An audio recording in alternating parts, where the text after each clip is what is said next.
For over 2 decades, the truth was locked away.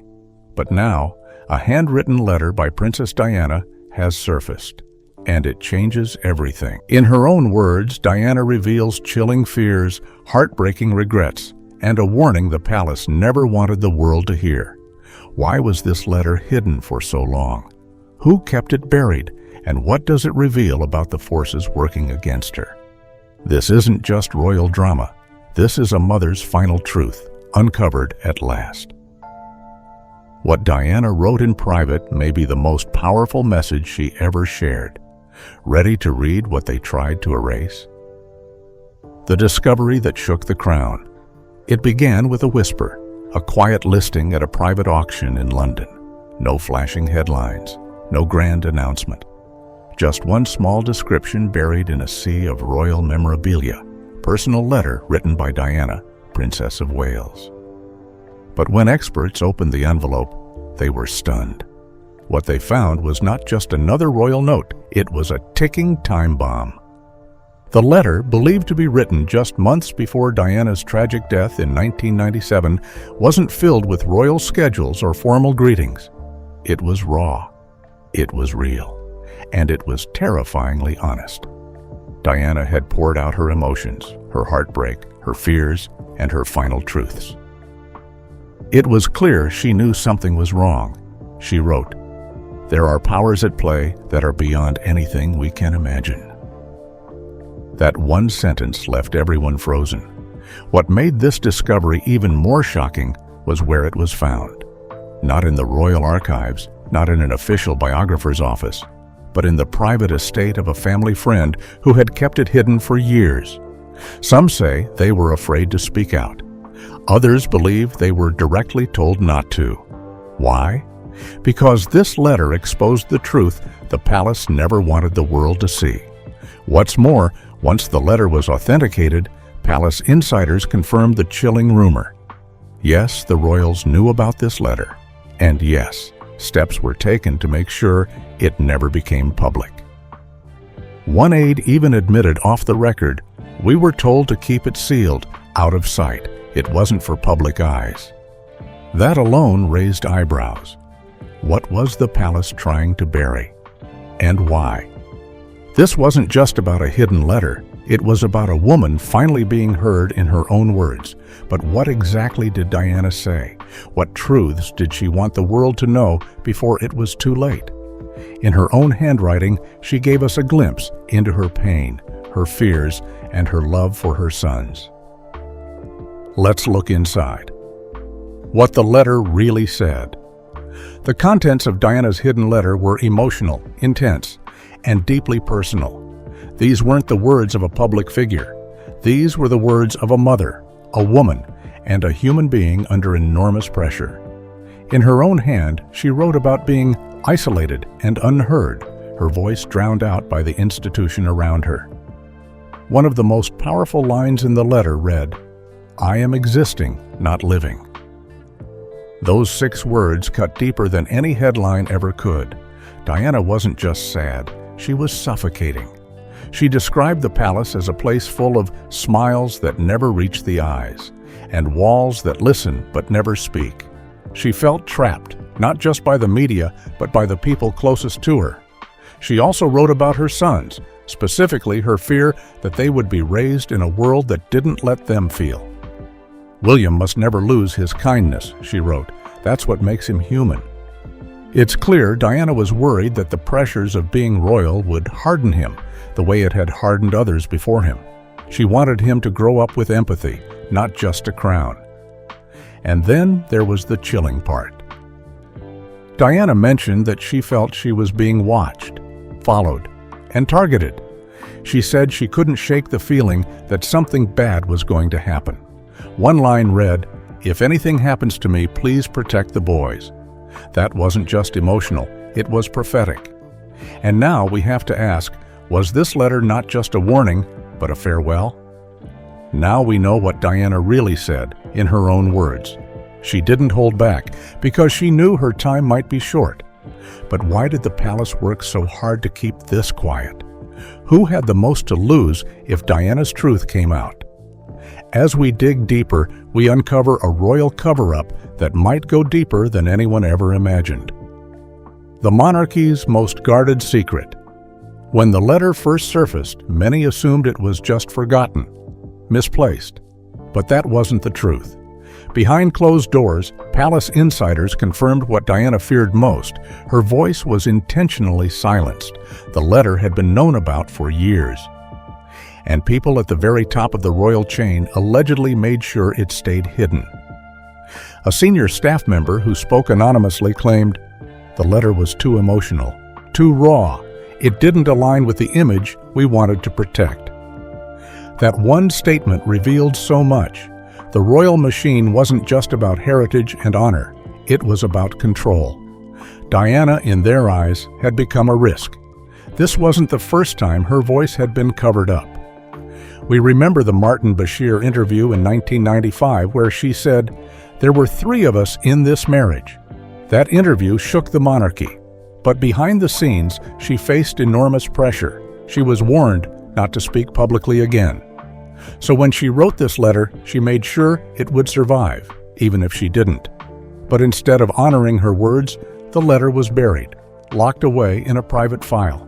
Only now, years later, do we see just how far some were willing to go to silence Diana. Royal biographers believe there were meetings held specifically to discuss damage control. Some documents may have even been destroyed. If that's true, what else is the palace hiding? The royal family has always been known for protecting its image, but at what cost? Diana's hidden letter proved they didn't just ignore her cries for help, they tried to erase them. But now, with her words finally in the open, the truth is impossible to ignore. And what she wrote to Prince William may be the most heartbreaking part of all. Diana's words versus the royal machine. When Diana spoke, the world listened. But inside the palace, her words were often seen as a problem, not a voice. Her letter wasn't just emotional, it directly challenged the very system she had once married into. It called out the coldness of the monarchy, the pressure to stay silent, and the painful loneliness of being surrounded by people who smile for the cameras but never see you. Diana made it clear in her writing that her royal life was filled with performance. In the letter, she wrote, "So much is expected, but no one asks how I am." It was a haunting line that showed just how invisible she felt. She wasn't just a wife or a princess. She was a woman breaking under a crown that weighed more emotionally than it did symbolically. And while the public often saw Diana smiling in glamorous gowns and waving at cheering crowds, the letter revealed something different. She talked about nights she couldn't sleep, about feeling watched by people she was supposed to trust, and about wanting to protect her sons from a life that might destroy their spirit. "They must never be owned by the system," she wrote. That line alone said it all. But perhaps what's most powerful about the letter is this. It wasn't filled with anger. It was filled with truth. There was sadness, yes, there was fear, but above all, there was honesty. Diana wasn't trying to start a war with the monarchy. She was trying to survive within it. And in doing so, she left behind something the institution couldn't edit, polish, or spin, her real voice. Diana's truth didn't come dressed in jewels or delivered from a balcony. It came through ink and paper, words that revealed a side of the palace we were never meant to see. But the most personal part of that letter, it wasn't about power. It was about her son, because in the end, her greatest fear and her greatest hope was William. A mother's final plea to her son. Tucked within the letter was something so tender, so personal, it made even the most hardened royal historians pause. Diana had written a few lines directly to Prince William. It wasn't just motherly advice, it was a mother's final plea to her son, someone she knew would one day carry the weight of the crown she had struggled under. She began by writing, "My darling boy, one day they will expect you to lead, but please don't forget to feel." Those words hit hard. Diana knew the royal world could make even the softest hearts go cold. She didn't want that for William. She wanted him to stay connected to people, to kindness, to real life. "Let your heart guide your decisions, not the traditions," she added. Simple, powerful advice from someone who had seen how tradition could silence the soul. She also reminded William of the importance of love, writing, "Power will come, but love must lead." These weren't the words of a bitter woman. They were the words of someone who had lived through the palace's expectations and seen the emotional cost. Diana didn't want her son to carry on the same cycles. She wanted him to be different, to be better. And finally, she closed with something truly emotional. "If I'm not there, remember, I'm always with you." It's impossible to read those words without feeling the weight of what she must have known or feared. It wasn't just a goodbye. It was a promise, a mother's final gift to her son, strength, wrapped in sincerity.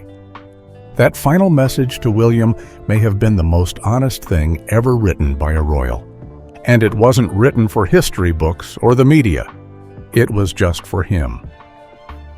But William wasn't the only one who mattered in Diana's world. Her letters revealed a broader story, one told not through headlines, but through decades of handwritten emotion. Let's look deeper. Letters that told her real story. Long before the hidden letter surfaced, Diana had written many others, dozens of personal notes, cards, and letters, quietly sent to close friends and trusted staff. These messages weren't for headlines, they were real human moments. And they captured her transformation from a shy young woman into a global icon, and finally, into a mother who just wanted her boys to grow up happy.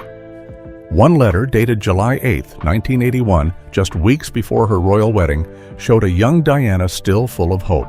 She joked about how everyone's running around like headless chickens, but the bride's keeping her cool. It was light, playful, and filled with charm, but that tone would change over time. As the pressures of royal life grew, so did the seriousness in her words. Later letters spoke of the mental strain. She described feeling overwhelmed and said the palace often felt like a theater where I'm the only one not following the script. But through every single note, one theme stayed consistent: her love for her children. Whether it was a thank you letter for a birthday surprise or a scribbled message about a school event, Diana always made it about William and Harry. One particularly heartwarming letter to Sergeant George Plum from June 1989 included not just her handwriting, but also little scribbles from both William and Harry. It was a thank you note for organizing a motorbike display at William's birthday. The letter read, "I can't tell you how much joy the show brought to the children." Those simple words, paired with her son's tiny signatures, reminded us of who Diana truly was, not just a princess, but a mother first. Each letter Diana wrote added another piece to the puzzle. They weren't statements, they were reflections of her life, her love, and her pain. But there was more than just sweetness in those words. Some of her letters hinted at fears, secrets, and warnings. And the deeper we dig, the more we realize Diana saw what was coming, and she tried to tell us. From fairy tale to fracture. When Diana first entered the royal family, the world saw a fairy tale unfolding, a shy kindergarten teacher becoming a princess. But behind the palace gates, things weren't as magical. Her letters reveal a gradual shift in tone, from playful optimism to deep concern. And it didn't happen all at once. It cracked slowly, like glass under pressure. In her early correspondence, Diana was full of light. She spoke of love, excitement, and her dreams for the future. But not long after the wedding, her words became guarded. One note to a friend read, "It's hard to explain, but I often feel like I'm performing a role that was never written for me." That sentence alone captured the emotional distance she felt in a world obsessed with image. By the late 1980s, her letters reflected a woman in emotional conflict. She still wrote lovingly about her children, but her descriptions of palace life turned darker. She described feeling isolated and unsupported, even during major life events. After Prince Harry's birth in 1984, she wrote, "So much joy, but so few to share it with." Even in moments of celebration, there was sadness. Perhaps most telling were her notes about the public. She adored the people. She felt they understood her in a way the palace never did. "They cheer for me, but they don't know how much I need them," she once wrote. It was clear that Diana found connection not within royal walls, but outside them, with the public who saw her as one of their own. As Diana's fairy tale began to unravel, her letters became more emotional, more urgent. But even as her marriage collapsed and palace pressures mounted, she never stopped being a mother first. And that devotion wasn't just seen in words, it was seen in her everyday actions. Because when it came to her boys, Diana didn't just write love, she lived it. Let's take a look. The bond that no title could break through all the pain, one thing grounded Diana, her sons.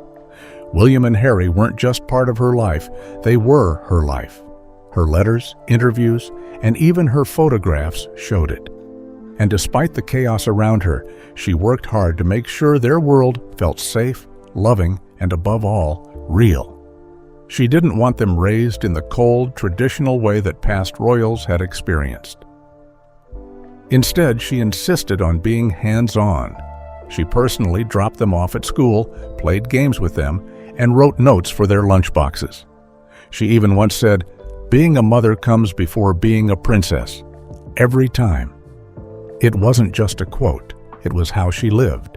She also made sure they saw life beyond palace gates. Diana famously took William and Harry to amusement parks, McDonald's, and even on the London Underground. But these weren't random outings. They were lessons. She wanted them to understand the lives of everyday people. "They'll never lead with compassion if they don't know what real life looks like," she once said. Even when things with Prince Charles grew tense and their separation became public, Diana doubled down on her parenting.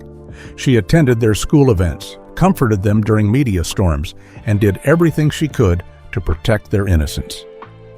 One letter to a friend mentioned, "I don't want them growing up afraid of cameras. I want them growing up confident in love." That was the Diana the public adored, the protector, the mother, the guide. Diana's relationship with William and Harry was more than a royal mother's duty. It was a bond no title could break. But protecting them came at a cost.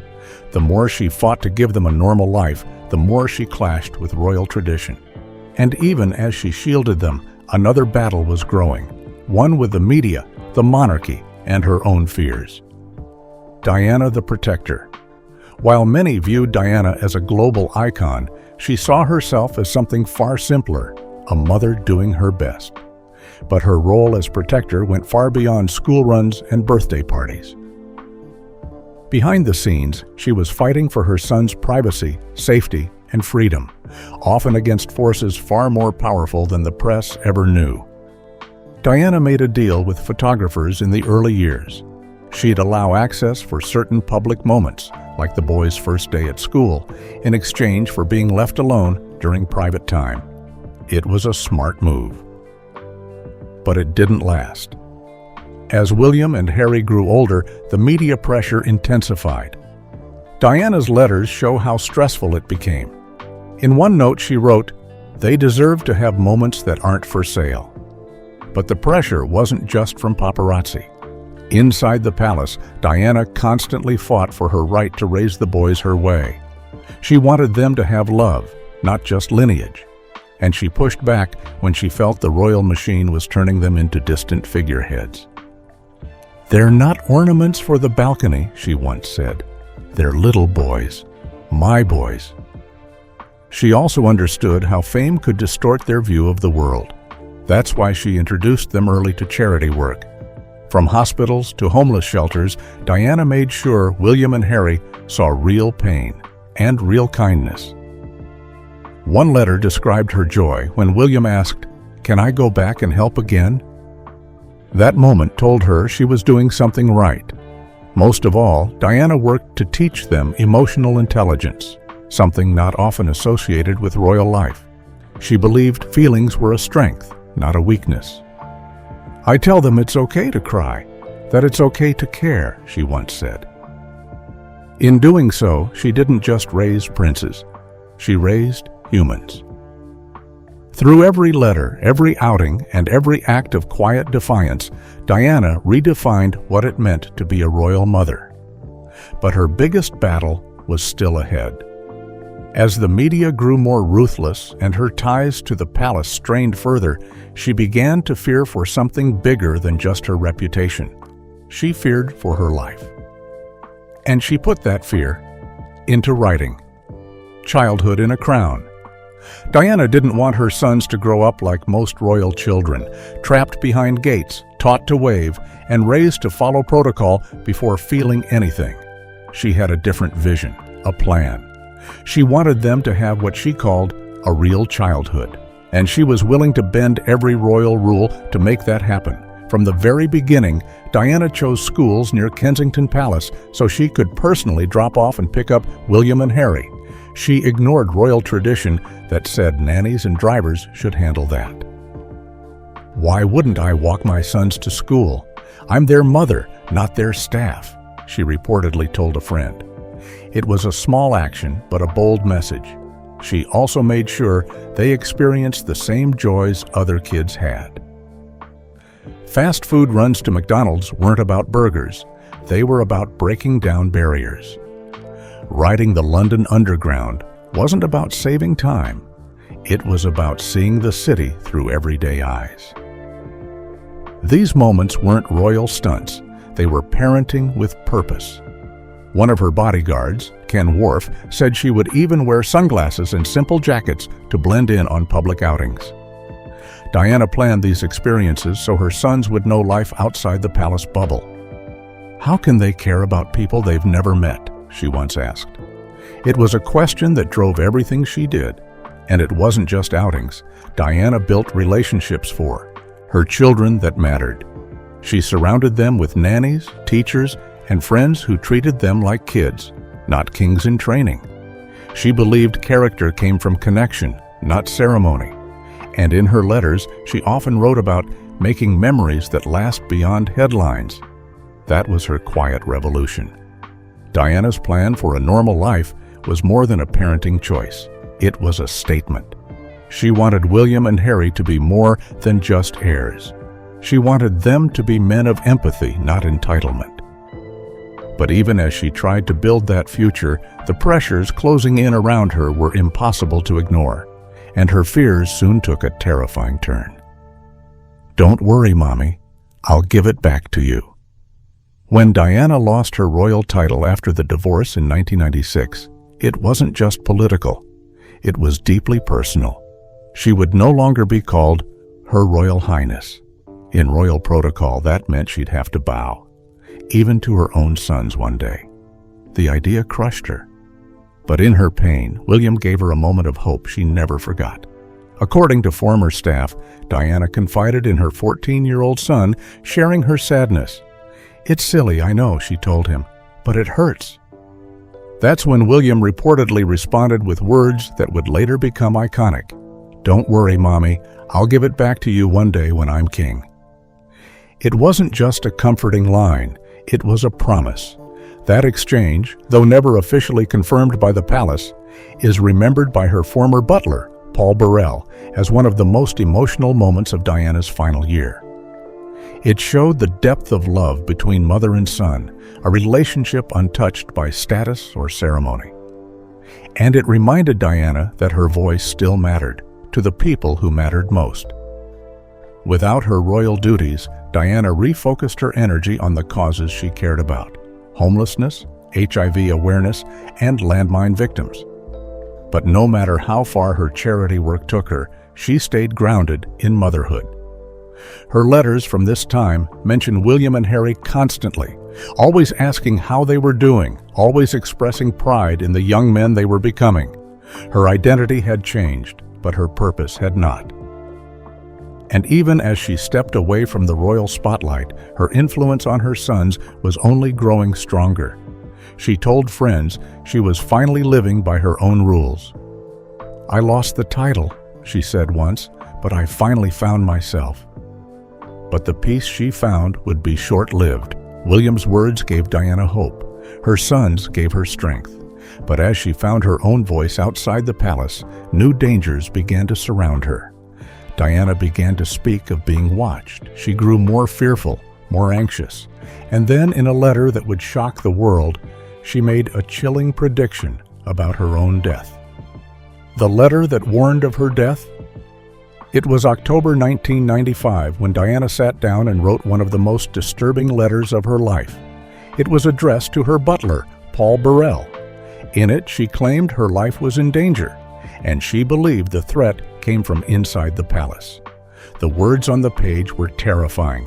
This particular phase in my life is the most dangerous. But what truly sent chills down the spine of everyone who read it came next.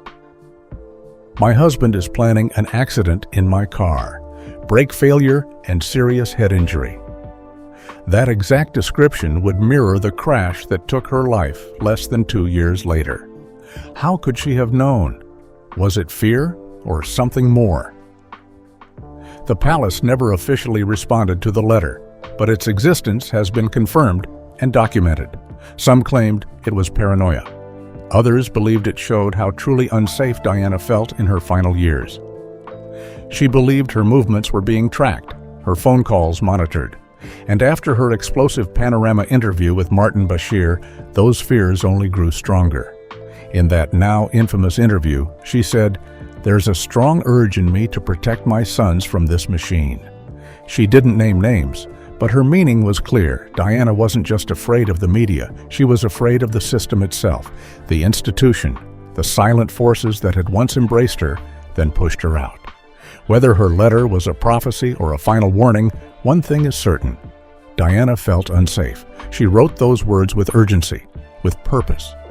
And as they've resurfaced now, in the context of her hidden letter to William, they paint a much darker picture of her final months. This wasn't just a tragedy. It was a woman who saw something coming and tried to tell the world. With every letter, Diana left breadcrumbs of truth, some filled with love, others with warning. But all of them pointed to one message. She wanted her sons to live differently, to lead differently. And now, as Prince William stands at the edge of a new royal era, we have to ask, is Diana's legacy still alive in him? Let's take a look. Diana's legacy in William's hands. Today, Prince William is no longer just the Queen's grandson or the heir to the throne. He is a man shaped by love, loss, and the deep emotional lessons of his mother. And with Diana's letters now out in the open, many are wondering how much of her legacy lives on in him. William has been praised for his compassion and modern approach to royal life. From his mental health advocacy to his grounded parenting style, echoes of Diana are everywhere. He's often seen kneeling to speak to children eye to eye, just like his mother used to. He's shown up at homeless shelters, quietly continuing her work. And he once said in an interview, but the question remains, will he honor Diana's voice within the system that once silenced her? Or will the weight of tradition eventually drown out the message she left behind? As king in waiting, William stands at a crossroads. One path leads to more of the same. The other could lead to something Diana always dreamed of, a monarchy with heart. There are signs he's listening. He's raising his children with warmth. He's chosen to live a more relatable life. And when his wife, Kate, has faced public pressure, he's fiercely protected her, just as Diana might have. Family first, he once said, a motto that would have made his mother proud. Diana's words live on not just in books or headlines, but in the choices William makes every day. From the way he talks to the public, to the charities he supports, to how he protects his own family, her influence is there. The hidden letter, once locked away, is now a mirror. It shows us not just who Diana was, but who William might become. What do you think about the heartbreaking revelations in Princess Diana's letter? And do you believe Prince William will carry her legacy into the future of the crown? Let us know your thoughts in the comments. Don't forget to like, share, and subscribe for more untold royal stories that history tried to hide. Princess Diana's voice was never truly silenced. Through this hidden letter, we hear her again, raw, emotional, and unfiltered. She wasn't just a princess. She was a woman fighting for her sons, her truth, and her place in history. As the world reads her words today, one question remains. Will the crown finally listen, or will history repeat itself? Let us know what you think in the comments below. Do you believe William is carrying her legacy forward? Don't forget to like, share, and subscribe for more royal revelations that history tried to hide. Because some truths refuse to stay buried.